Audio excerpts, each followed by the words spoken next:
അൽഹംദുലില്ലാഹ് അസ്സലാത്തു വസ്സലാമു അലാ റസൂലില്ലാഹ്. അസ്സലാമു അലൈക്കും വറഹ്മത്തുള്ളാഹി വബറകാതുഹു. സൂറത്തു ആലു ഇമ്രാനിലെ 36-ാമത്തെ ആയത്തിൽ ശ്രദ്ധിക്കേണ്ട തജ്വീദ് നിയമങ്ങൾ.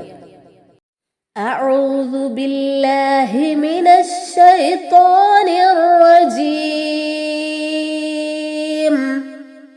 ബിസ്മില്ലാഹിർ റഹ്മാനിർ റഹീം.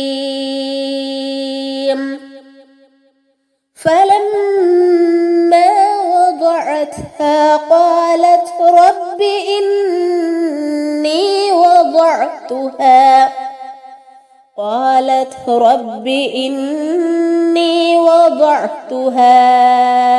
أنثى والله أعلم بما وضعت وليس الذكر كالأنثى وإني سميتها مريم وإني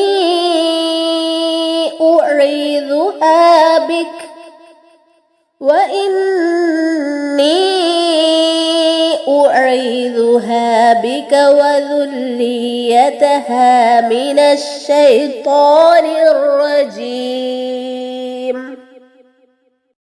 ഫലമ്മ, ഇവിടെ മീം ശബ്ദോടുകൂടി വന്നിരിക്കുന്നു. 2 ഹർക്കത്തിന്റെ സമയമെടുത്ത് മണിക്കണം. മ എന്ന ദീർഘം സാധാരണ ദീർഘമാണ്. 2 ഹർക്കത്തിൽ കൂടുതൽ ഇവിടെ നീട്ടാൻ പാടില്ല.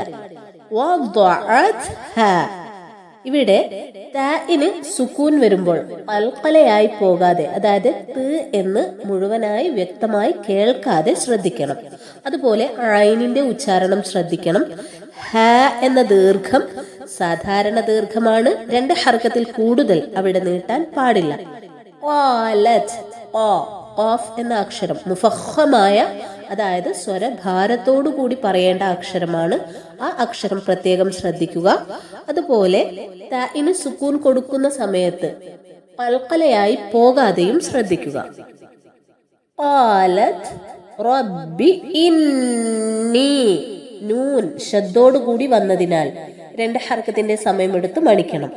നീ എന്ന ദീർഘം സാധാരണ ദീർഘമാണ്. 2 ഹർക്കത്തിൽ കൂടുതൽ അവിടെ നീട്ടാൻ പാടില്ല. ഇവിടെ ഐനിനാണ് സുക്കൂൻ വരുന്നത്. അവിടെ ഐനിന്റെ മഖ്റജ് പ്രത്യേകം ശ്രദ്ധിക്കണം. അതോടൊപ്പം ഖൽഖലയായി പോകാതെ, അതായത് എന്ന് മുഴുവനായി വ്യക്തമായി കേൾക്കാതെയും ശ്രദ്ധിക്കണം. എന്ന ദീർഘം മദ് മുൻഫസിലാണ്.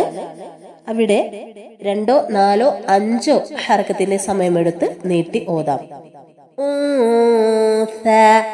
ഇവിടെയുള്ള സുക്കൂനുള്ള നൂനിന്റെ ശബ്ദത്തെ മറച്ചു വെച്ചുകൊണ്ട് മണിക്കണം. സ എന്ന ദീർഘം സാധാരണ ദീർഘമാണ്.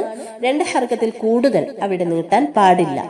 വല്ലാഹു അഅലമു, അവിടെ ഐനിന്റെ ഉച്ചാരണം പ്രത്യേകം ശ്രദ്ധിക്കുക. അതോടൊപ്പം ഐൻ ഖൽഖലയായി പോകാതെയും എന്ന് മുഴുവനായി കേൾക്കാതെയും ശ്രദ്ധിക്കുക. ബിമാ വദഅത്, അവിടെ ദ്വാദിന്റെ മഖ്റജ് പ്രത്യേകം ശ്രദ്ധിക്കുക. സ്വരഭാരത്തോടു കൂടി, അതായത് മുഫഖമായിട്ടുള്ള അക്ഷരമാണ്.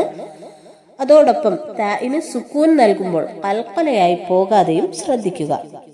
വലൈസ ദക്കറു കൽ ഉൻസ, ഇവിടെ സുക്കൂനുള്ള നൂനിന്റെ ശബ്ദത്തെ മറച്ചു വെച്ച് മണിക്കണം.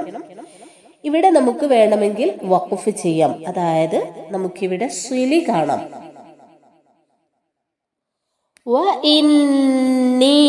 നൂൻ ശബ്ദോടു കൂടി വന്നതുകൊണ്ട് അവിടെ 2 ഹർക്കത്തിന്റെ സമയമെടുത്ത് മണിക്കണം. നീ എന്ന ദീർഘം സാധാരണ ദീർഘമാണ്. 2 ഹർക്കത്തിൽ കൂടുതൽ അവിടെ നീട്ടാൻ പാടില്ല. ഇവിടെ മീം ശബ്ദോടുകൂടി വന്നതുകൊണ്ട് 2 ഹർക്കത്തിന്റെ സമയമെടുത്ത് മണിക്കണം.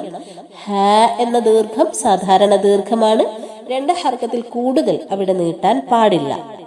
മറിയമ വ ഇന്നി, നൂൻ ശബ്ദോടുകൂടി വന്നതുകൊണ്ട് അവിടെ 2 ഹർക്കത്തിന്റെ സമയമെടുത്ത് മണിക്കണം.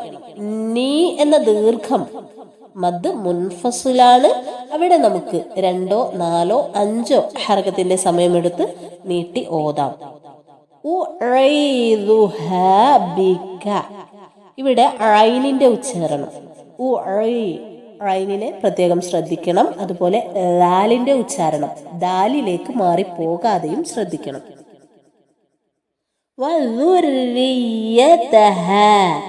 ലാലിന്റെ ഉച്ചാരണം ശ്രദ്ധിക്കുക. ഹ എന്ന ദീർഘം സാധാരണ ദീർഘമാണ്. 2 ഹർക്കത്തിൽ കൂടുതൽ അവിടെ നീട്ടാൻ പാടില്ല.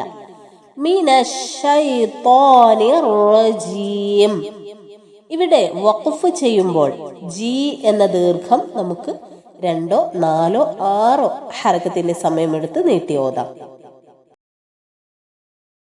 പരിശുദ്ധ ഖുർആൻ ഏറ്റവും ശരിയായ രീതിയിൽ പാരായണം ചെയ്യാനും അത് ജീവിതത്തിൽ പകർത്തിക്കൊണ്ട് അള്ളാഹുവിൻ്റെ പരിപൂർണ തൃപ്തി കൈവരിക്കാനും കാരുണ്യവാനായ റബ്ബ് നമ്മെ ഏവരെയും അനുഗ്രഹിക്കട്ടെ. അസ്സലാമു അലൈക്കും വറഹ്മത്തുള്ളാഹി വബറകാതുഹു.